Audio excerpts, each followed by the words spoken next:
buenos días, estimados radioescuchas de este canal Yus Multimedia de la Facultad de Derecho, y a todos nuestros amigos universitarios que nos ven por las distintas redes sociales de la propia facultad, en especial por Facebook Live.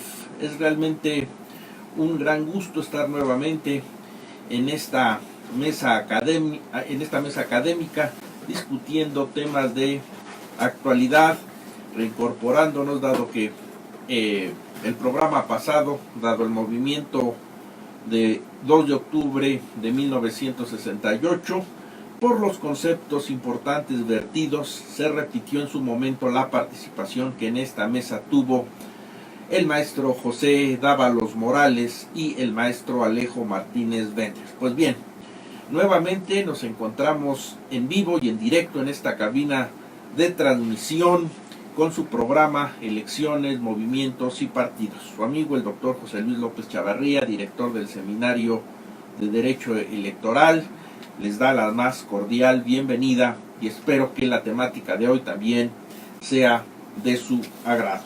El tema de hoy lo hemos intitulado Ejercicio Presidencial con mayoría legislativa, avances y retrocesos.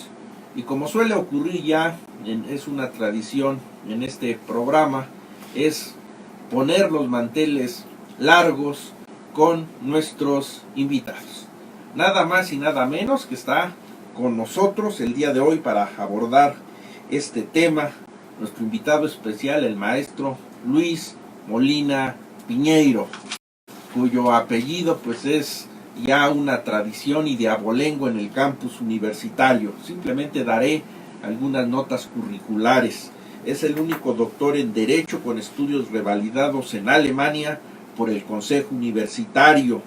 Tiene una labor académica interrumpida y de una vinculación con Alemania que lo llevó al reconocimiento por el presidente de la República Federal Alemana con la Gran Cruz al Servicio Orden 1. Destaca su tarea en divulgación académica, que lo llevó a obtener el Premio Nacional de Periodismo por el programa de introducción a la universidad, allá por la década de los 70. Durante mucho tiempo, 15 años, fue distinguido académicamente con el SNI, Sistema Nacional de Investigadores Nivel 2, y PRIDE Nivel 2, y desde luego pues un conocido catedrático a nivel licenciatura en temas de teoría del Estado y del derecho constitucional, y desde luego también en nuestro posgrado. Maestro Molina Piñeiro, gracias por estar el día de hoy con todos nosotros.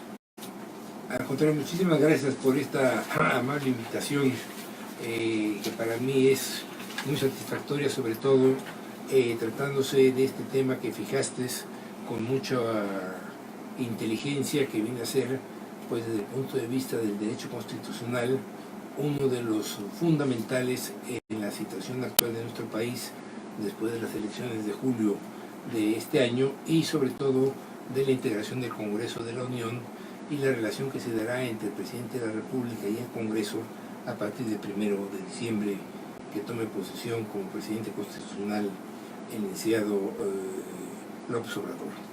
Claro que sí, maestro. En este programa de Elecciones, Movimientos y Partidos, y como un estribillo decimos, un recorrido por la democracia en México, nos situamos en temas que están realmente en el tapete de la discusión, porque como bien lo ha señalado, a partir del 1 de julio de este 2018, los resultados que arrojaron las urnas en esta jornada cívico-electoral, pues realmente son inéditas, en el sentido de cómo otrora distintos partidos políticos, teniendo la mayoría, fueron pasados a un tercero, cuarto y quinto lugar, y un partido político de hace poca creación, 3-4 años, el partido Movimiento, para precisarlo, el Movimiento de Renovación Nacional, Morena, se alzó con un impresionante triunfo. Bueno, pues esta situación que nos refleja una nueva composición parlamentaria, tanto en la Cámara de Diputados como en la Cámara de Senadores, desde luego va a tener impacto en la forma del ejercicio de gobierno en el Estado mexicano. Un ejercicio de gobierno que por un lado pues nos hace recordar o retroceder esas formas de ejercicio presidencial, quizás presidencialismo imperial, al cual Enrique Krause en distintas de sus obras nos hace alusión a ellos, de cómo el presidente con su partido hegemónico pues tenía el control en el poder legislativo. No obstante, al 2018, aunque pareciera que esta situación se retrotrae históricamente, vemos que hay matices. No son los mismos tiempos. Morena, por sus cualidades intrínsecas, tal parece no representar un partido político tradicional en el concepto y en la forma en que los conocemos, más bien un movimiento social, y al menos en estos primeros días, en estas primeras semanas de ejercicio parlamentario, ya que a partir del 1 de septiembre entró en ejercicio legislativo, pues nos estamos encontrando una serie de situaciones novedosas, de diferendos entre los mismos parlamentarios. Nos refleja una nueva clase política, algunos nuevos apellidos toman la palestra de la tribuna nacional. En fin, hay muchos abanicos y perspectivas que pudiéramos analizar. No sé, maestro, por dónde quisiera que le entráramos a lo que finalmente es una situación sociopolítica inédita, con visos novedosos. Mira, José Luis, yo creo que podemos hacer, como académicos que somos, unas reflexiones haciendo un poco reminiscencias académicas históricas recientes. El presidencialismo mexicano, que surge de 1930, cuando se funda el PRI, es un partido que surge como una institución, así lo dijo Calles, que terminaría con los caudillos. Es importante señalar esto porque en el 29 se asesinó al caudillo revolucionario Álvaro Obregón. Sí, claro que sí.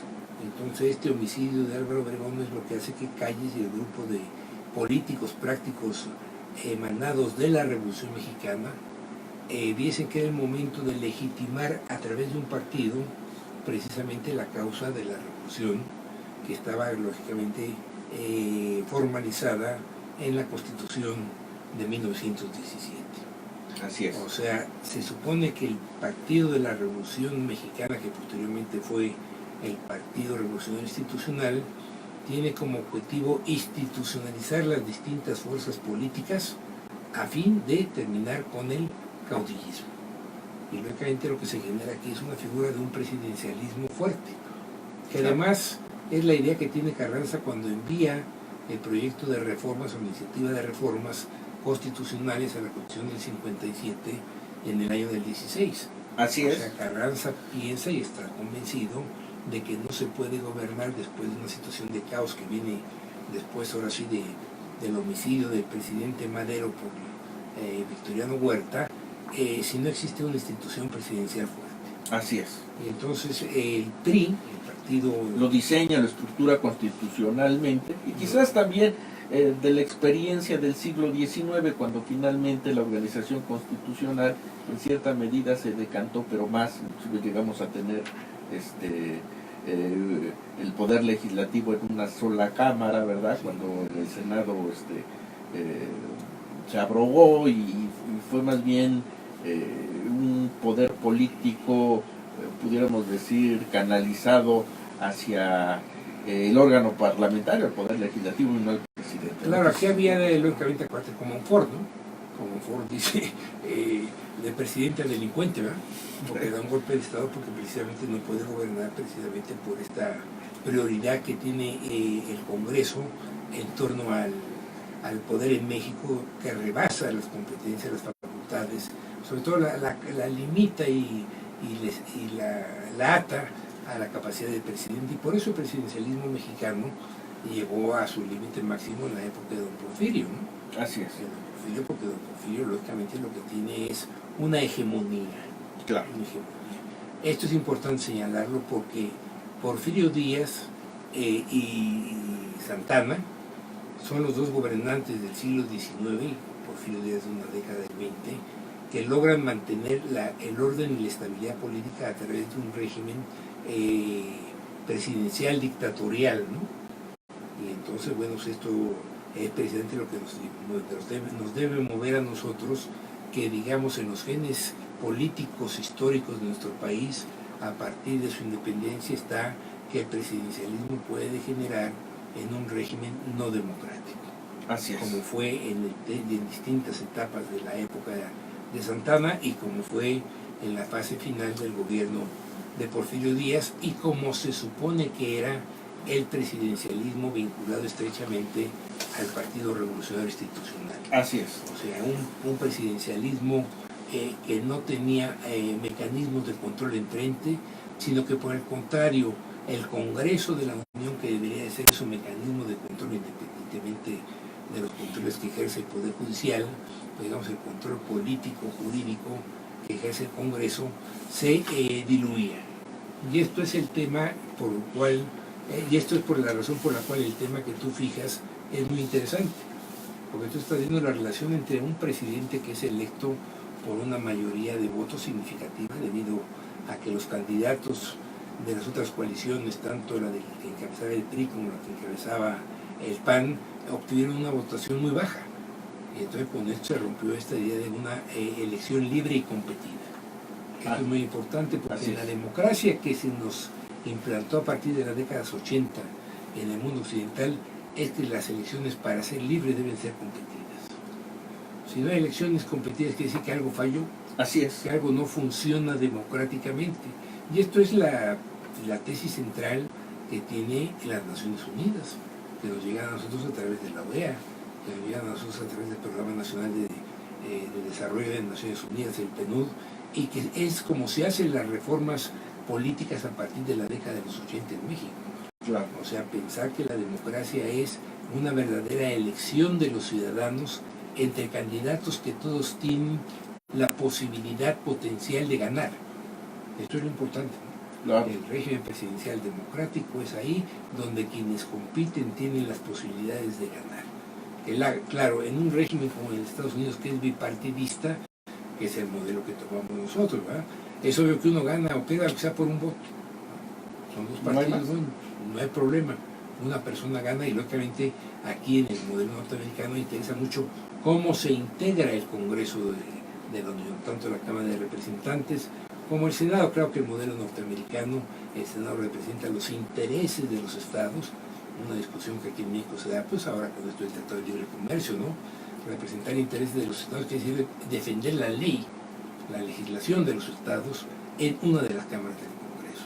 Y los otros son los representantes electos de una manera indirecta por parte de los ciudadanos, ¿verdad? Así es.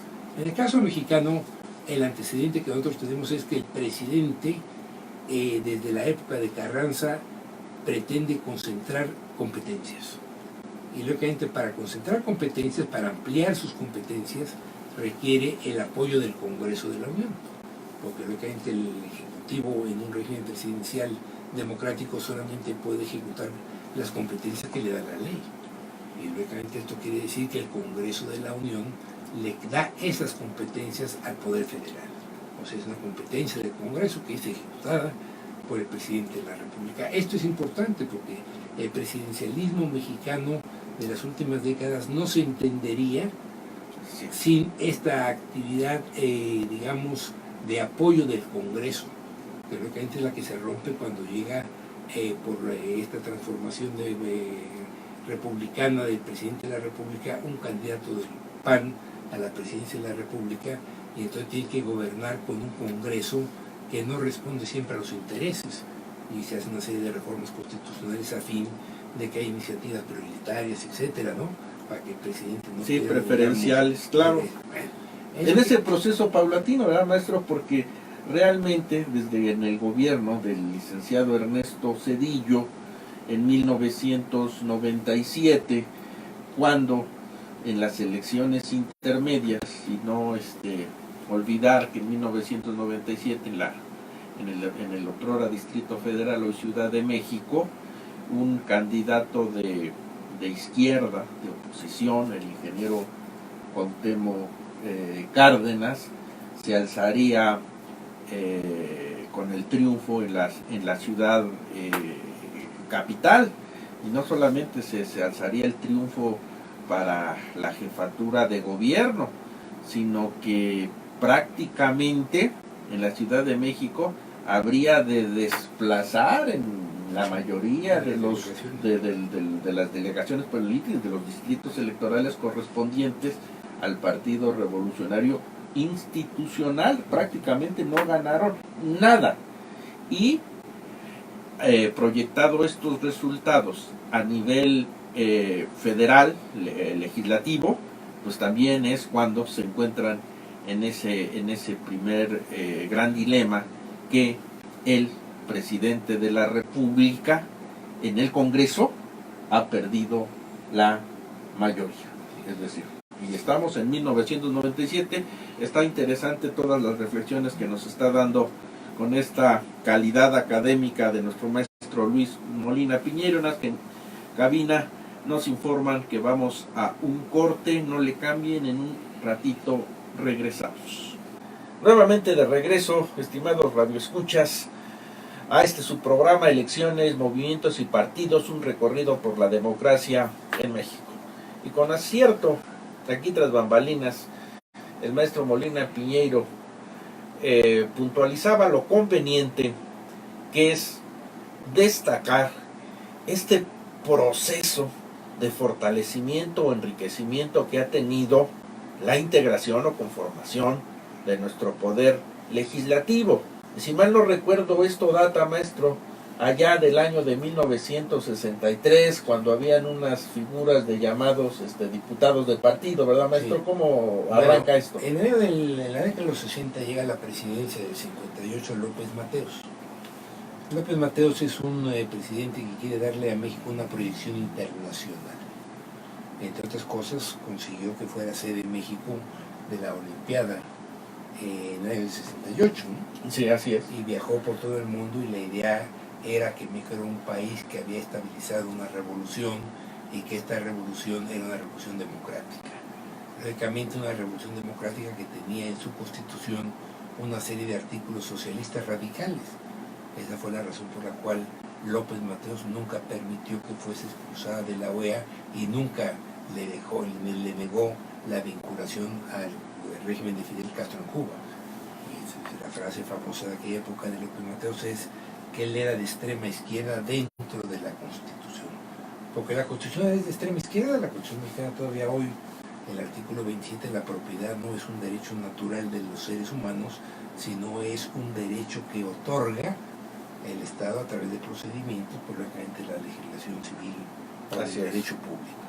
Entonces, él, que era un presidente que se sentía y que era además popular, estaba presionado por esta presencia internacional de que no se podía estar en la palestra del mundo si no se tenía un régimen democrático real, ¿no? Teóricamente él en esto piensa que abriendo el Congreso de la Unión a los diputados del partido se podía dar un paso importante en la democracia.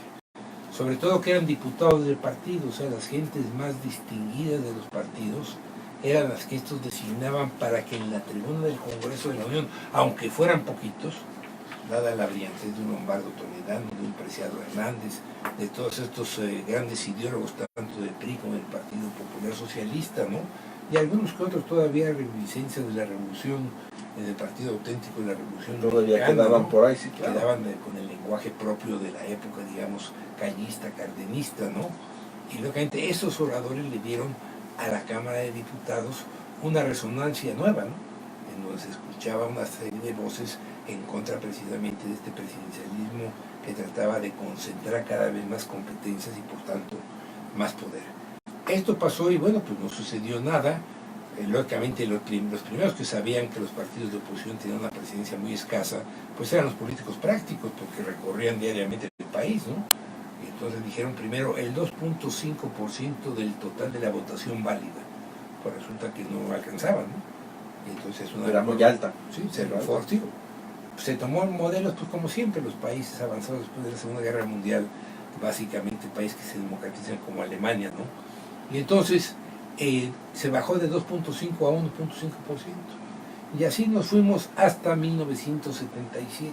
Y todavía hasta con topes, porque no podían tener más de 25. Más de 25. Sí, porque finalmente, ¿no? Era obvio, digamos, era obvio. ¿Cómo se repartían los diputados en aquella época? Que es un poco lo que planteas tú en tu pregunta, ¿no? El PRI no era un partido en el sentido clásico, no era como una alianza, una coalición de fuerzas políticas que se integraban con un membrete, que era partido como era el Morena, ¿no? Morena no es un partido, ¿no? Morena es un movimiento, ¿no? Un movimiento que tiende a una renovación nacional, sobre todo de carácter moral, lo que ya se había hecho hace décadas, ¿no? Porque la lacra del sistema político mexicano es moral, que es su corrupción, ¿no? La corrupción es un problema político, económico, pero básicamente es un problema ético, es un problema moral. O sea, no se puede acabar la corrupción en un país si todos los que se dedican al quehacer político son corruptos, ¿no? Porque así no se puede, ¿no? Tampoco se puede imponer democracia mediante código penal, ¿no? Se puede imponer dictadura, pero tú no puedes imponer una democracia a base de tipificar 10.000 delitos y que la mitad de los mexicanos estemos en la cárcel y los demás seamos demócratas, ¿no? Pues así no se puede, ¿no? En el 77 el presidente de la República es López Portillo. López Portillo, como todos sabemos, fue profesor universitario. ¿Teoría del Estado? De teoría del Estado, en nuestra materia. Y además era un hombre reconocido porque era un académico muy vehemente en su expresión oral. O sea, era un profesor elocuente. Y además físicamente con estas características propias del criollo, ¿no? Que él además le gustaba mucho resaltar sus patillas, su forma de hablar. Era un profesor, digamos, con presencia. Sí. Y el otro era López, don Jesús Reyes Heroles, ¿no? Reyes Heroles también era profesor de Derecho de Teoría del Estado, un profesor reconocido, tenía un libro sobre el liberalismo mexicano que sigue siendo una referencia obligada, ¿no? Cuando se trata del liberalismo mexicano. Estos dos catedráticos dijeron, ¿y ahora qué hacemos? Pues lógicamente con la figura del diputado de partido no se había democratizado el Congreso, entonces hicieron la representación proporcional, ¿verdad? Dijeron, ahora los que tengan 1.5% van a tener derecho a tener una representación en el Congreso a través de unas listas que se van a elegir por parte indirectamente de los ciudadanos, y entonces cuando se tienen los porcentajes, esos que están en la lista entran a la representación proporcional. Y esto lógicamente se abrió una tercera parte del Congreso, porque es una cosa que la gente olvida. De 400 se pusieron 100, y posteriormente de 500 se pusieron 200. ¿Y esto qué quiere decir? Un desplazamiento de los políticos prácticos priistas. ¿De quiénes? De los líderes agrarios, de los líderes obreros, de los líderes sociales, que es precisamente esto que aleja un poco al presidencialismo del priismo, ¿no? Del priismo tradicional, del priismo clásico, ¿no? Porque entonces ya el gobierno el presidencialismo se vuelve una cuestión de carácter burocrático, ¿no? O sea, ya es una burocracia la que está en el gobierno y otros líderes que están en el partido, y los canales de comunicación entre partido y gobierno se van estrechando. Anteriormente eran abiertos. O sea, si tú querías ser gobernante en este país, tenías que hacer militancia política a través del partido, y así llegabas, ¿no? Así llegó López Mateos, así llegó Díaz Ordaz. Ya a partir de Echeverría ya no llegan por el Congreso, ya no llegan vía el partido que los lleva primero a puestos de elección popular, básicamente diputados, senadores, sino directamente a presidentes de la República. Y algunos que estaban tan alejados del priismo como Carlos Salinas de Gortari, ¿verdad? Carlos Salinas de Gortari, pues lógicamente lo vimos todos físicamente, que tenemos mi edad, cuando se hizo las pláticas del TLC original, ¿no? Así hace 40 años, en los cuales el lenguaje del presidente era el mismo lenguaje que tenían, pues lógicamente, los burócratas altos y los líderes de las empresas. Pero muy clase tecnocrática, ¿sí? Como fueron acuñados. Se les llamaron, ¿verdad? Se les llamó los tecnócratas, ¿verdad? muy diferente al lenguaje que manejaban los gobernadores, los diputados, los senadores, políticos profesionales que seguían con su rollo de la revolución social vinculada con intereses de campesinos, con intereses de obreros, el nacionalismo, el mestizo mexicano. Este era un lenguaje que Carlos Salinas de Andaban en frecuencias diferentes. no entendía. Yo fui asesor de Serra Puche, que fue mi alumno hace muchas décadas en Iberoamericana, y Serra Puche me pidió, ¿verdad?, que yo fuera acompañando a estos técnicos a hacer el tratado para dar una opinión, digamos, política, ¿no? Como asesor, no digamos pública, sino más de carácter de plática personal, ¿no? Y ahí te dabas tu cuenta como el PRI estaba por lo menos 10 kilómetros atrás del presidencialismo tecnocrático, ¿no? O sea, el presidencialismo tecnocrático entraba a la globalización, al libre comercio, al primer mundo, a la competencia, a la formación académica de excelencia para la productividad, y el PRI seguía repartiendo tierras y revisando sus viejas formas, usos, costumbres. Entonces, por lo que decepción, ¿verdad? El viejo tan mañoso como era, pues sabía adaptarse de manera, ¿no? Pero la cuestión es, y para esta plática tuya es muy importante, que junto con la representación proporcional se le da el estatus de interés público a los partidos políticos. Sí, es otra gran acotación que en la reforma de diciembre de 1977 quedó así asentado en el texto constitucional. Antes de seguir avanzando, nos gustaría que todos nuestros radio universitarios, radioescuchas, nos externaran cualquier comentario, interrogante, punto de vista, y le pediría a nuestra siempre fiel colaboradora presente, Angie Trujillo, por favor. Con gusto, doctor. Estamos en Facebook como Seminario de Derecho Electoral, en Twitter como @seminaelectoralunam, en Instagram como @de Electoral UNAM, en YouTube como Seminario de Derecho Electoral UNAM. Agradecemos que sus preguntas o comentarios nos los hagan llegar a través de Facebook Live. Gracias. Gracias, Angie. También queremos puntualizar que todo este tipo de participaciones y de programas con la edición técnica correspondiente, en un par de días y ya de manera permanente, quien se haya perdido alguna parte podrá consultarlo a través del canal de YouTube, a través del canal del Seminario de Derecho Electoral. Podrán ver íntegramente en audio y video el programa del día de hoy. Bueno, maestro, la cuestión que implicaría la acotación de que partido político es un ente de interés público. ¿Esto qué trae aparejado? Bueno, trajo aparejado. Se dice, ¿no?, quienes hicieron estas reformas en su época, estamos hablando de finales de la década de los 70, ¿no? Se tomó como uno de los órdenes jurídicos vigentes de modelo la Constitución alemana, ¿no?, la llamada Constitución de Bonn, ¿no? Pues lógicamente se termina la guerra mundial, es vencida Alemania. Alemania viene de una dictadura brutal hitleriana, y lógicamente este régimen nazi no tiene nada que ver con la democracia, ¿no? Cuando se impone entonces a Alemania hacer una constitución democrática, ellos van a buscar una serie de instituciones que a juicio de ellos pueden funcionar de manera más rápida en Alemania, ¿no? Y una de ellas es precisamente la representación proporcional, ¿no? Así es. La representación proporcional y lógicamente la creación de partidos, ¿no? Porque no había partidos, ¿verdad?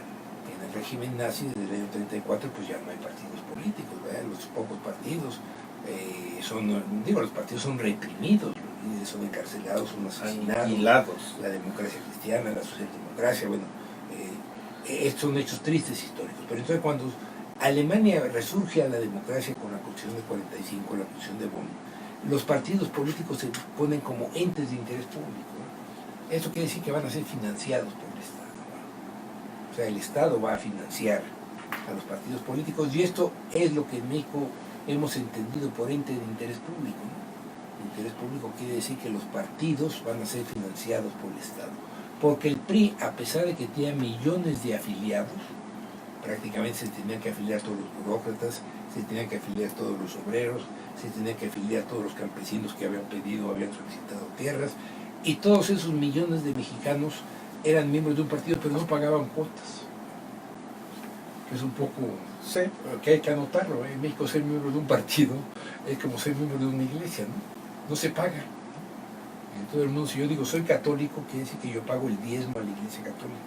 Si yo soy protestante, pues le pago la cantidad respectiva a la iglesia protestante, ¿no? En México nosotros decimos, tú que eres católico, bueno, pues lo que tú seas, nunca has dado un centavo pues, ni en la alcancía de limosnas de la iglesia, entonces tú eres un miembro, digamos, sin carga económica, ¿no? Lo mismo en los partidos, se supone que los clubes políticos, los partidos, eran financiados por los miembros de los partidos políticos, ¿no? Pues, había cuotas de los partidos políticos, y entonces yo para pertenecer, como pertenecer a un club deportivo y poder hacer uso de las federaciones, voy y pago la cuota y participo. Nosotros no, nosotros aquí en México, por lo mismo que hicimos con la religión, lo hicimos con los partidos, y entonces pues todos eran miembros del Partido Revolucionario Institucional, y ninguno tenía ni credencial ni menos pagaba cuota, ¿no? Y teóricamente cuando se dice entes de interés público, quiere decir, tú me vas a traer un padrón, y teóricamente yo voy a comprobar tu padrón, y en relación a tu padrón yo te voy a dar un dinero, y esto lo vamos a ver en las elecciones, ¿no? Un financiamiento. Un financiamiento público, ¿sí? Entonces, palabra elegante, un financiamiento público para que tú que hagas democracia.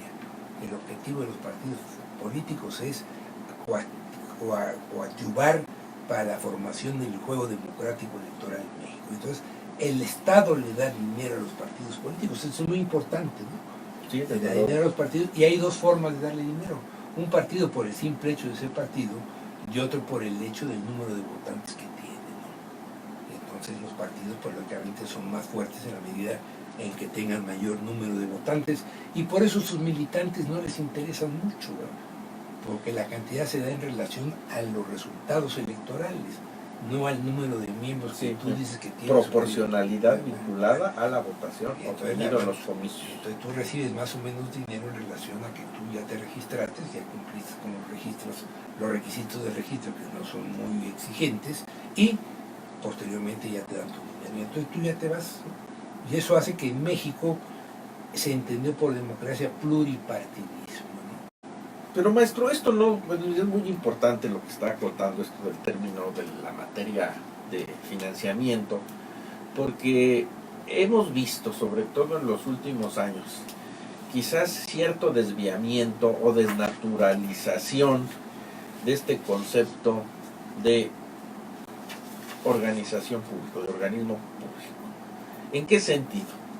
Pues hemos llegado al extremo, maestro, de que organizaciones políticas, organizaciones partidistas, su constitución, su creación, lejos de contribuir de manera real, efectiva al juego democrático electoral del país, se ha visto como una especie de negocio, es decir, es solamente en este tipo de latitudes, ¿no? Y más seguro la inversión de crear un partido político con otro tipo de propósitos, ¿sí? Que no los otorga, por decir, jugársela en una empresa o aperturar un tipo de negocio mercantil, por los riesgos y las condiciones del libre juego del mercado. Pero en un partido político leo las reglas para su constitución y yo sé que finalmente bajo ese concepto el Estado me va a dar una carretada de financiamiento, y lejos de verlo en el otro sentido de participación política y de fortalecimiento democrático, pues lo vemos más como un negocio patrimonial, familiar o personal. Nos están advirtiendo pues que tenemos que hacer un corte en el programa. Nuevamente en un ratito regresamos. Nuevamente estamos con ustedes, estimados universitarios, alumnos y académicos de la Facultad de Derecho de la UNAM.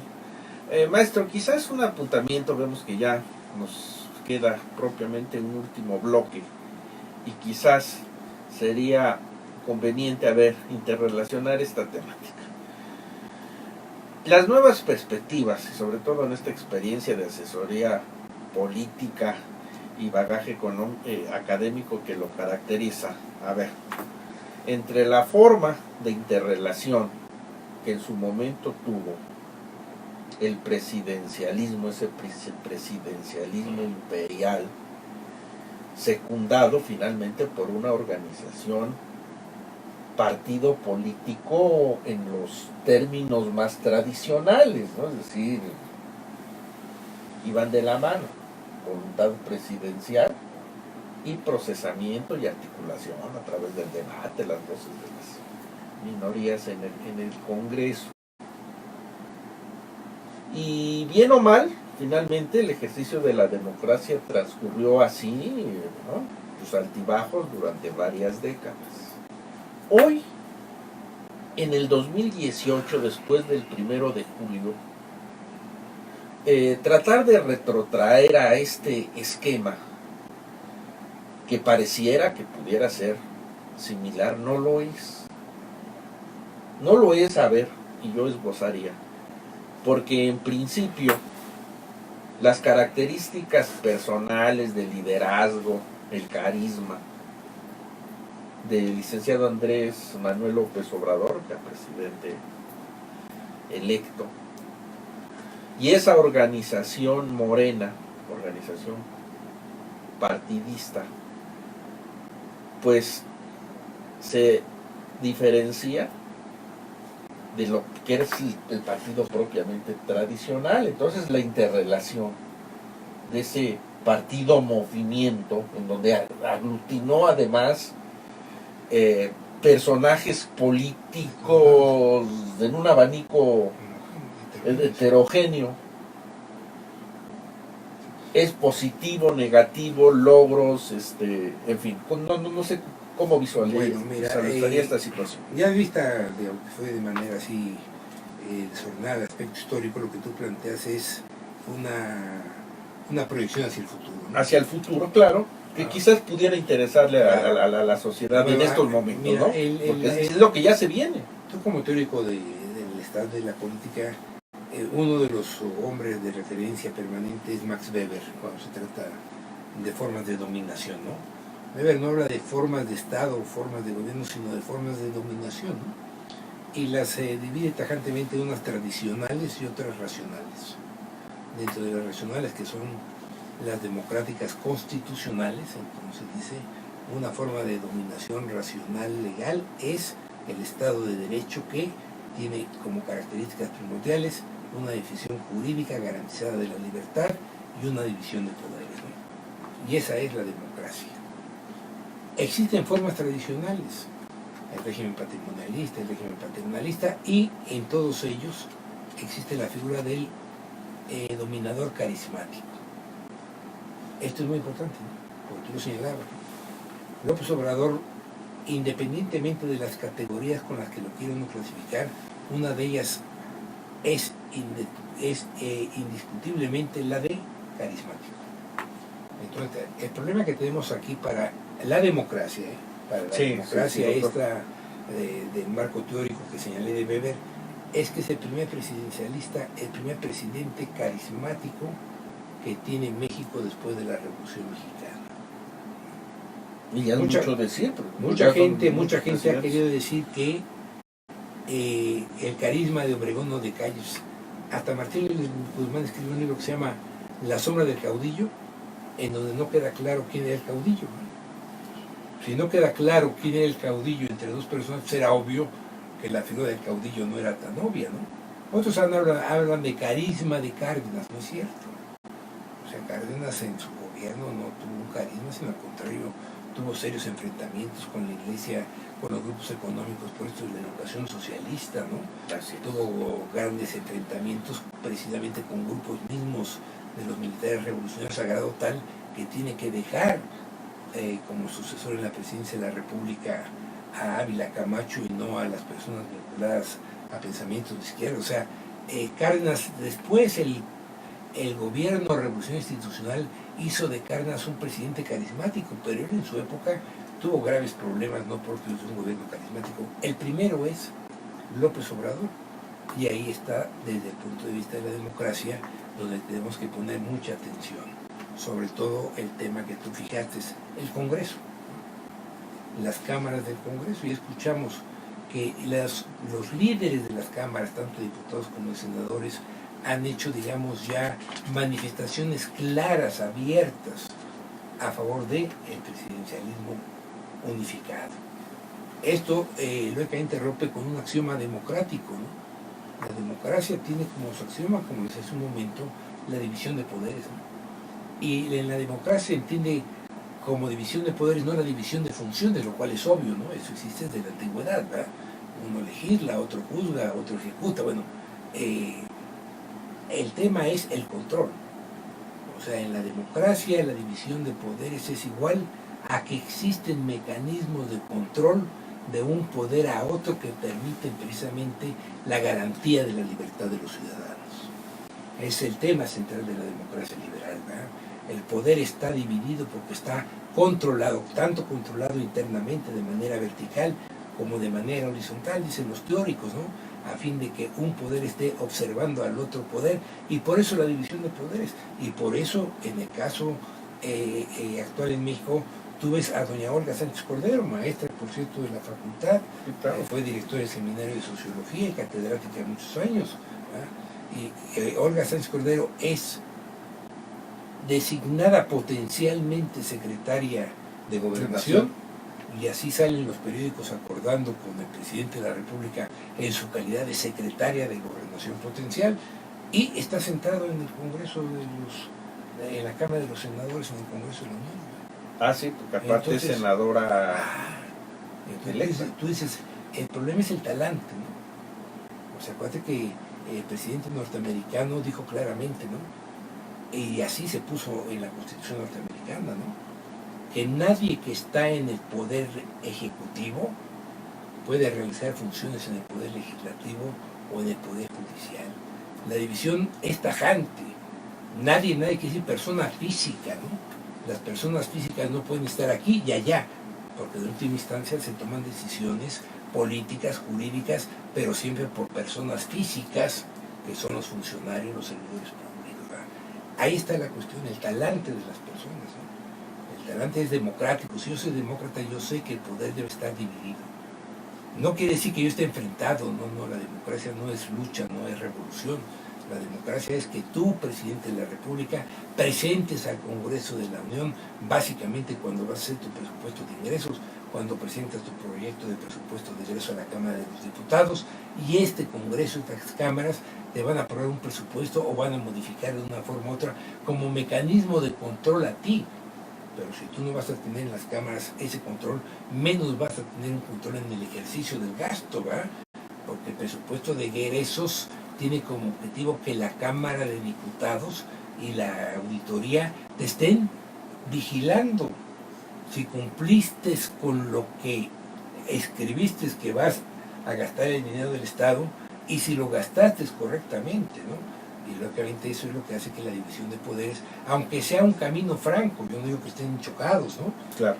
Exige talantes especiales de saber que pertenecemos a ámbitos de competencia distintos y que nuestra función es precisamente esa, de estarte vigilando a ti, sobre todo al Poder Ejecutivo, ¿eh? En un régimen presidencial, ¿eh? En el régimen parlamentario es otra cosa, pero que no viene a caso discutir hoy, ¿no? O sea, acuérdate que... Sí, es otro sistema de control y de equilibrios en filosofías ideológicas totalmente... Ese es el tema que a nosotros los académicos debe preocuparnos, ¿no? O sea, los marcos teóricos de referencia nos enseñan a nosotros a lo largo de la historia del mundo occidental que hay unos axiomas, que romperlos implica políticamente trastocar el modelo teórico y lógicamente si trastocamos el modelo teórico pues vamos a trastocar el ejercicio práctico de ese modelo teórico, que es el caso que hoy estamos viviendo. O sea, un presidencialismo carismático, como ya dijeron algunos señores, la silla del águila dijo el hijo del presidente alemán, ¿no? O sea, que el que se sienta ahí ya está sentado en la silla del águila, ¿no? Ya, entonces él ya decide no como persona física que se llama Juan Pérez, sino como el águila que tiene aquí arriba, que es la representación, la imagen de la República, ¿no? O como dice Krauss, el presidente imperial, ¿no? Porque el emperador se supone que tiene su imperio, ¿verdad? Y entonces tiene dominio y tiene judicatio, o sea, tiene la competencia jurídica de imponer su voluntad, ¿no? Entonces, esto es lo que nosotros como académicos debemos tener en nuestra mente, ¿no? por primera vez en la historia de México existe un presidente carismático. Y lógicamente llegó por el voto de los ciudadanos. Un viraje, dimos los ciudadanos, ¿no? Así es. El 1 de julio fuimos y votamos. Votamos en contra de todo lo que habíamos hecho desde el 77, o se quiere desde el 63, con estos diputados de partido. Y ahora, ¿qué queremos? Queremos un presidente que tenga un poder fuerte, hegemónico. ¿Por qué? Porque tenemos una serie de problemas que queremos que nos lo resuelvan. Es el otro tema que será de otro programa, ¿no? Por supuesto. O sea, porque este carisma lo fue creando López Obrador a través de presentarse como la persona que resolvería los grandes problemas nacionales. El primero, el problema lacerante de la moral pública, que es el de la corrupción, ¿verdad?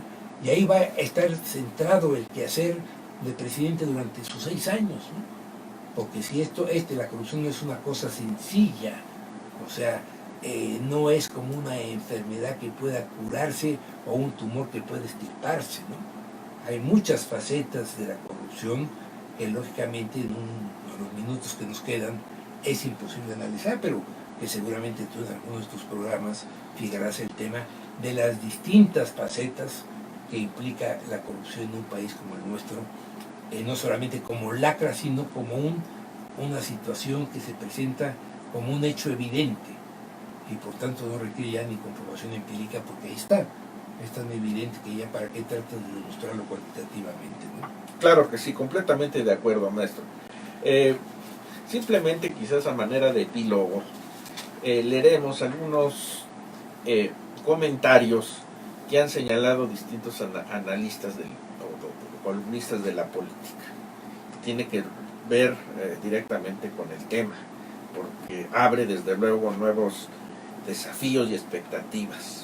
El reto es enorme. Deben tener claro que no es lo mismo ser oposición que gobierno. Ahora están obligados a mantener la actitud crítica y dar resultados. Aplicar mayoriteo no le sirve a nadie, y menos al nuevo gobierno que pregona un compromiso democrático y participativo. Ojalá que estos tiempos de cambio, de transformación, vengan a fortalecer a la democracia en México. Nos vemos hasta la próxima.